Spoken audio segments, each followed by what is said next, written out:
Hey guys, మనం అయితే morning Indira park అయితే వెళ్ళినాం అనమాట. వాకింగ్ కోసం ఏం కాదు, ఊరికేనే వెళ్ళినాం వీకెండ్ కాబట్టి. కానీ చలి మాత్రం చాలా ఘోరంగా ఉంది. మొత్తం మంచుతో నిండిపోయింది. చూడండి పొగలు ఎట్లా వస్తున్నాయో. మేము మెయిన్లీ దీని గురించే వచ్చినాం అనమాట. పంచతత్వ వాక్వే అని అంటారు. మనమైతే బయటనే చెప్పులు ఇప్పేసి పోవాలి. మన బాడీలో ఉన్న ప్రతి ఆర్గాన్కి సంబంధించిన ప్రతి నర్వ్ పాయింట్స్ అనేవి మన కాళ్ళలో ఉంటాయి అనమాట.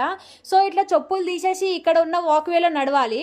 ఫస్ట్ ఇట్లా చిన్న చిన్న రాళ్ళు, తర్వాత పెద్ద రాళ్ళు, కొంచెం డిఫరెంట్ టైప్స్ ఆఫ్ స్టోన్స్ అనేవి ఉంటాయి.